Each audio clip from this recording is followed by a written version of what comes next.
So today we're diving deep into the mind of Jim Rackards, the economist who's predicting gold prices will skyrocket to over $27,000 an ounce. And no, he's not just throwing darts at a dartboard. This is a serious take. Get ready to understand why you might want to start adding some more gold to your portfolio. So let's start with the basics. Jim Rackards, lawyer, economist, investment banker, and apparently Nostradamus of gold. He's known for his best-selling books like Currency Wars, The Death of Money, and The New Case for Gold. So in his latest opinion piece, Rickards drops the bombshell, gold could hit $27,000 an ounce. And he's not talking about like by 2050 or some, sci-fi future, but pretty soon.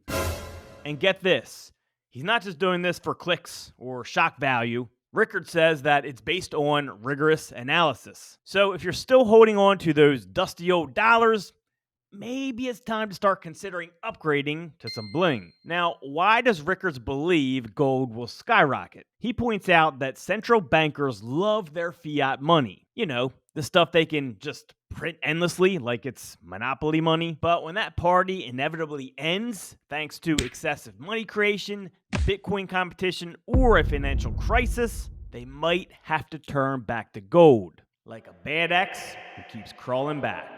Central banks might find themselves needing the stability that gold provides.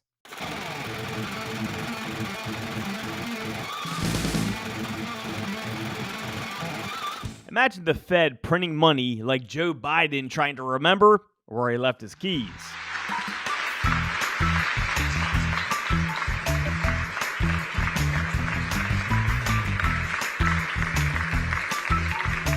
At some point, you just gotta give up and turn to something solid, like gold. Historically, we all know gold has been the go-to for maintaining monetary stability. I mean, just think about it, right? In times of war, crisis, natural disasters, gold is the reliable X that always comes through. Rickards calculates that to back the US M1 money supply, and of course, that is cash, bank reserves, and demand deposits totaling $17.9 trillion, we'd need about $7.2 trillion in gold. Doing the math, and trust me, this is the fun part, that means that gold could be valued at $27,533 per ounce. And that's just not a number he pulled out of his ass. It's based on historical backing ratios and monetary economics. So $27,000 an ounce might sound crazy, but it's not impossible by any means. I think it's pretty high, but if things do line up properly, it's absolutely possible. Now, of course, there's no guarantees as always. Just like there's no guarantees that Joe Biden will finish a sentence without wandering off topic. So the best way to get something done, if it holds near and dear to you that you like to be able to, anyway. Just resign already, Joe. My God. But anyways, Rickards' analysis is solid and he's been right about a lot before. Let's dig a little deeper into Rickards' methodology. He talks about non-deflationary price of gold under a new gold standard. Right now, central bankers love fiat money because they can control it. But if confidence in these so-called command currencies collapses, thanks to, of course, excessive money printing, Bitcoin, extreme level of dollar debt, or any type of new financial crisis, they might have no choice but to return to gold. It's kind of like central bankers having a midlife crisis.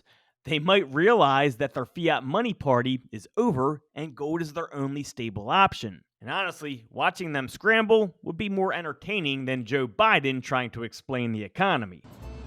We can't rebuild our economy and meet this climate crisis. So, what's the just right price of gold? Rickards says it's about maintaining equilibrium between gold and dollars.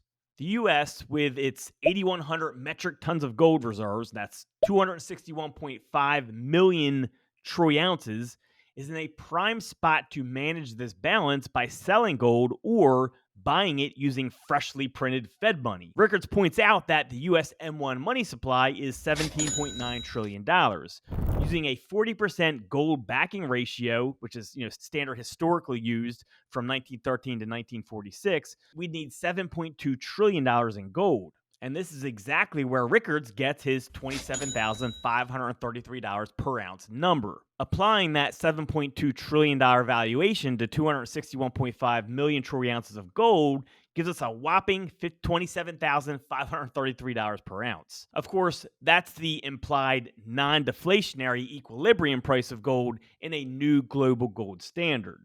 And sure, of course, money supplies fluctuate, but Rickards' assumptions are moderate based on solid monetary economics and history. So, what does this mean for all of us? Well, I think it means if we've got some spare cash lying around, we might want to invest in some gold. And if you don't, at least buy a gold chain. Not only will you look cool, but you'll be making a fashion statement that says, I'm ready for the next financial collapse. But give us a comment. Let us know what you think. Do you think gold could hit over $27,000 per ounce in the next few years? Or is this just a pipe dream? We want to hear from you. My personal thoughts, it's going up. And I think we're going to see it go up a good bit. Not quite sure we'll hit that $27,000 per ounce mark, but I do see gold going up a good bit along with all the other precious metals because I think we're at the beginning of a very nice precious metals run. Remember, invest wisely, stay informed, and don't put all your eggs in one basket or in one crypto wallet. Until next time, stay golden.